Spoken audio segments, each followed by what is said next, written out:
Well, ladies and gents, hope we're having a beautiful day. I've been struggling to catch some white perch lately, so I figured today I'd go to a pond that I usually catch them at, and I'd talk a little bit about how I find them and the process I use. This is really gonna apply to ponds that have like a 30, 40 foot basin, because I'll be honest, the ones that are like 70, 80 feet deep, I'll struggle to find them in there sometimes just because that can be too deep for them and they like kind of the 20 to 40 foot range. But I'm gonna show you how I do it today. You don't need a fancy live scope or anything. All you really need is a depth map and maybe a flasher. You don't need a flasher, but it certainly helps quite a lot.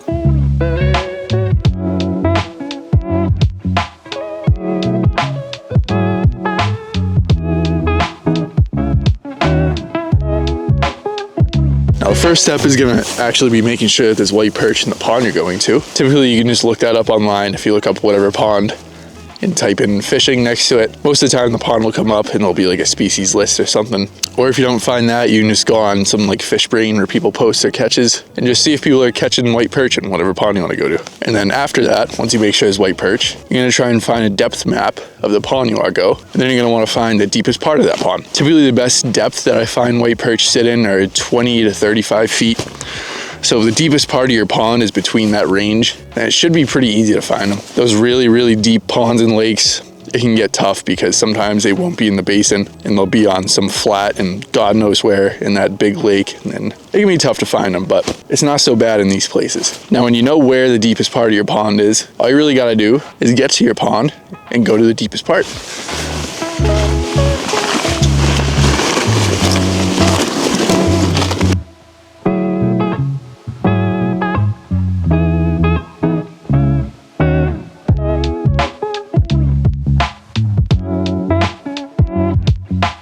Once you're out here at your deepest part, my feet are right in the middle of this basin. You really got two options. You can either drill a hole right in the deepest part and jig it for a little bit, see if the fish come to you. Or what I usually do is I'll dig a hole right in the middle of the basin and put my sled next to it to kind of mark it. Then I'll go in each direction, almost making a cross, and dig 2 or 3 holes going each way. And that way you can kind of cover every part of the basin.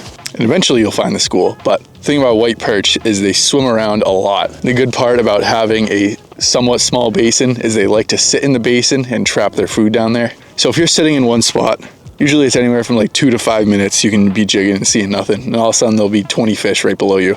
And they'll sit around for a couple minutes, then they'll go somewhere else. What I like to do is find the most consistent spot where I see the most fish, and then kind of just set up there. Because unless you have some type of live scope or live imaging, it's pretty hard to follow them around. And if you're patient enough, they'll just keep circling back to you. So I'm gonna drill some holes. We're gonna see if we can't find these fish.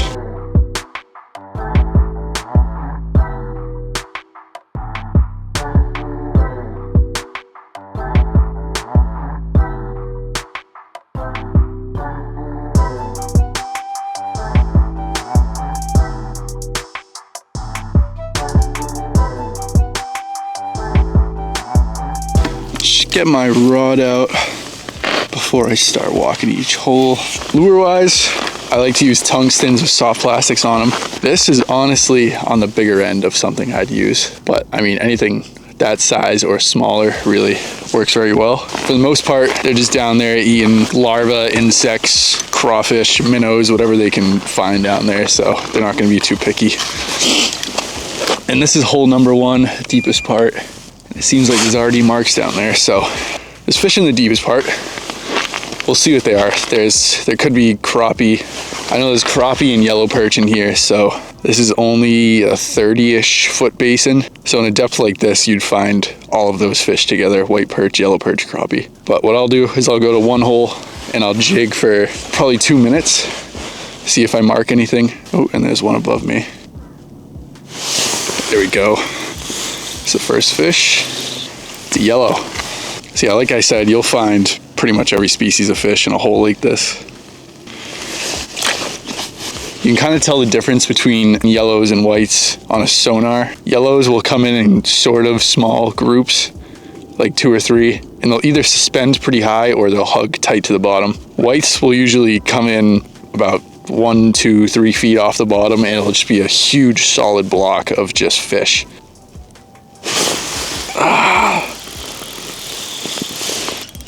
Oh, there's a nice white. He was suspended.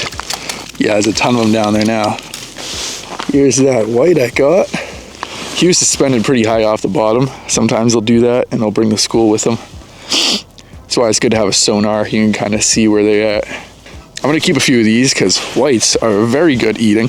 For some reason my camera froze up out there and I couldn't really get it to work again. So my footage is a little shaky, but I want to finish up this video. I'm gonna play some clips from a video last year that I took at this same exact pond in the same exact spot, just to show a better example to you guys about what you can get into. And I wanted just to talk a little bit about how I actually catch them. So usually once I find one good hole that's producing a good amount of consistent fish, I'll just set up a lawn chair or something and just sit there and jig for the rest of the day. Typically white perch will just swim around in circles, so it's kind of like clockwork. Every so often they'll come by your hole and you can either choose to follow them or wait for them. I choose to wait for them. But I showed you guys the lures I usually use. I just use tungstens with soft plastics.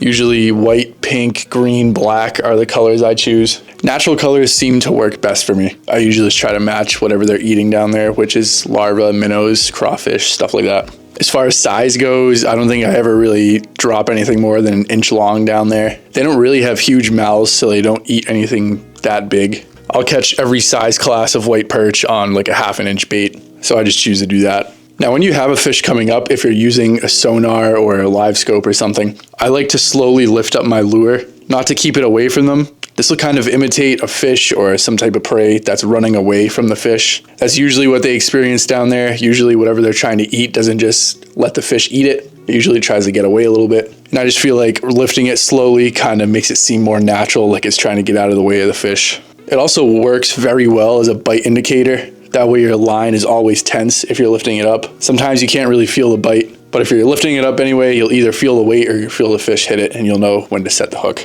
Other than that, it's not really much to fish in these basin white perch. Like I said, I do have trouble finding them in the deeper ponds, like 70 to 100 foot range. I am still gonna try it, and if I do figure that out on a consistent basis, I'll make a part 2 to this video. Because I'm sure if I'm having trouble figuring that out, then other people might, and there's really not a ton of information on how to find them in those deeper ponds. So I will keep you guys updated if I do figure that one out, but using this method has always worked for me in those ponds that are 40 feet or shallower. So if you're in a situation like that, then this method will work just fine for you. But I do appreciate you guys watching today's video. If you liked it, make sure to leave me a like, it helps me out. And if you're new here, make sure to subscribe, keep up with the rest of the ice fishing content. I got some lake trout trips planned. I got my pin hunting series. Good stuff coming up. But again, thank you for watching today's video, and I'll see you guys on the next one.